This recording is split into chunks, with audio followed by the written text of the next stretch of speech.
Composer Glenn McClure is crafting Promised Land, an Adirondack folk opera, to highlight changes in voting rights for African Americans in the Adirondacks before the Civil War. He says just as change is necessary for democracy to thrive, change is also essential for opera to survive, especially in how new operas get made. With opera companies struggling in some major cities, McClure says the art form can't just wait for large companies to commission new works from composers. For new operas to emerge in rural areas where no opera company exists, he calls collaboration with the community crucial to the creative process. This way, composers can give voice to the aspirations and struggles of the communities they serve.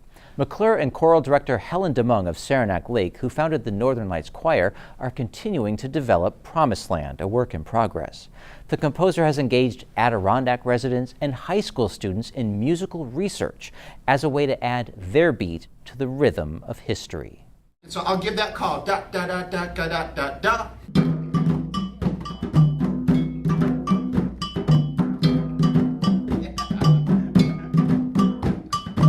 This piece was not constructed the way we normally make opera. Definitely not the way that they would do this at the Metropolitan Opera. A composer cannot simply just sit in his own room and write his own music and expect it to go up on the grand stage. I'm leading some high school students through a research project now, and we start with some drumming from West Africa. This helps us understand some of the roots of American music, and this is important because it sets the stage for them digging into the research for the opera itself. Some of the ideas for the opera and even some of the parts of the libretto came from working with high school students here in the Adirondacks. I worked with the choral director, I worked with the high school history teacher, and together we designed a project that the students went out and executed.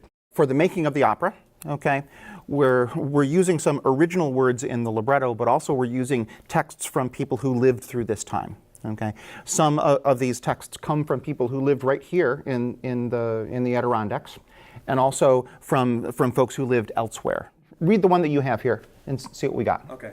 So mine is from Garrett Smith to leading abolitionists. Since the state has again determined that although white men, because they are white, may vote,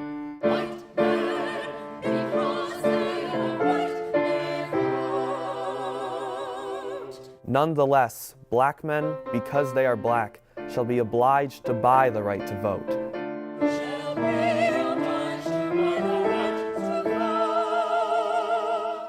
Some of the quotes that students found themselves ended up in the libretto.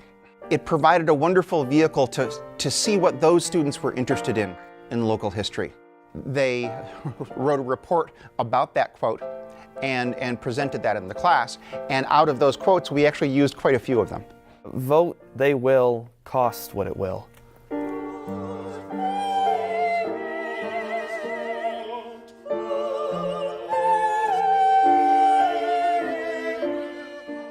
So within that quote, what do we learn about the state of voting in New York in the 1840s and 50s? Well, really, for anybody who was not white, their rights were completely restricted. And on top of that, you had to be rich, which is ridiculous. The lyrics to the song Vote They Will come from Garrett Smith's own words. He was speaking to abolitionists after a defeat of an equal suffrage referendum in 1846. And I set Garrett's words to music.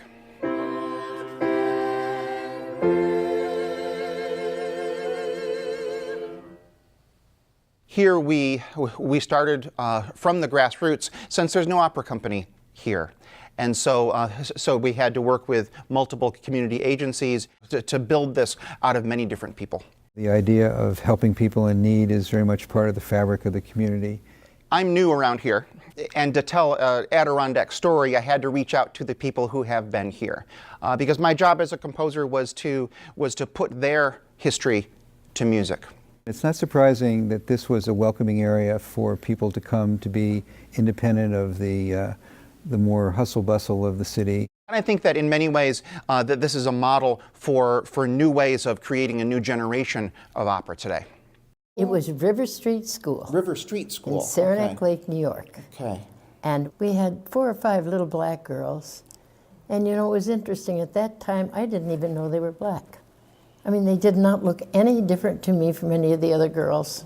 In the process of creating this opera, I spoke with a whole bunch of grandmothers and grandfathers from the area, looking for ideas for the songs and looking for ideas of the story of this opera, to explore some of maybe that history that had never floated to the surface of their memory. I became friendly with a gentleman who purchased a piece of land, and he and I have talked about it many, many times. The fact that he was so interested. What was his name, Garrett? Garrett Smith. Garrett Smith. Was the original fellow to give away the land. Exactly. Yeah. This is a great opportunity to engage in that collective memory of the Adirondacks.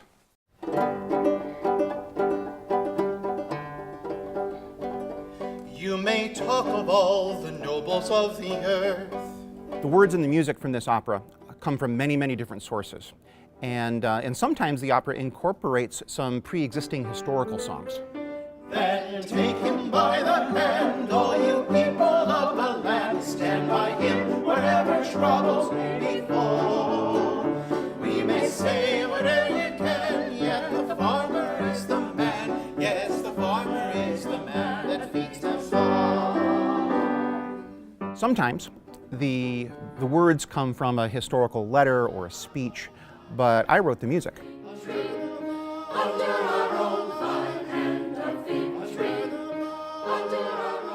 Other times, there's an old tune that I wrote completely new words to. Come up to Timbuctoo, everything you want is waiting for you. Come up to Timbuctoo, everything you want is waiting for you. Well, also, the opera has songs of completely original music and words that I wrote, often coming from the conversations that I had with the community. So many voices flow through the pen in my hand. My job was not to write an opera for myself. My job was to write an opera that was their story.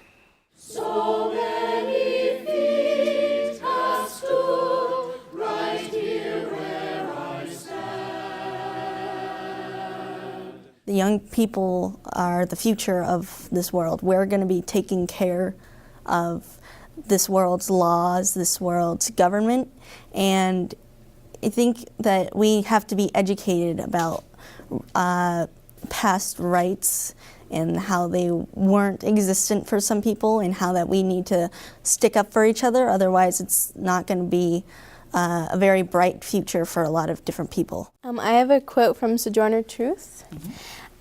Those are the same stars, that is the same moon, that look down upon your brothers, that look down upon your sisters. Those are the same stars, that is the same moon,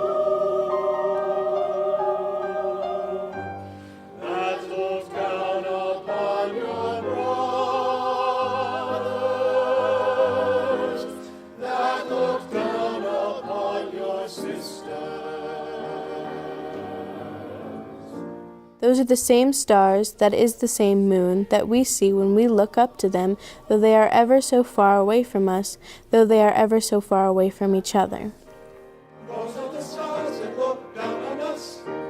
That is the moon that shines. Those are the very saints. Those are the stars that look down on us. Those are the stars that look down on us. That is the moon that shines. I've learned so much from talking with community members here in the North Country about the project. The piece is so much better with the input from the community.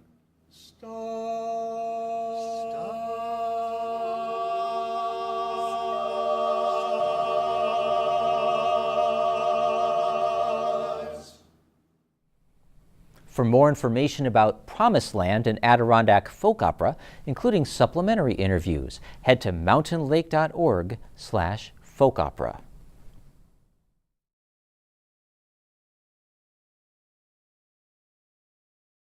Spotlight is supported by the Glenn and Carol Pearsall Adirondack Foundation, dedicated to improving the quality of life for year-round residents of the Adirondack Park.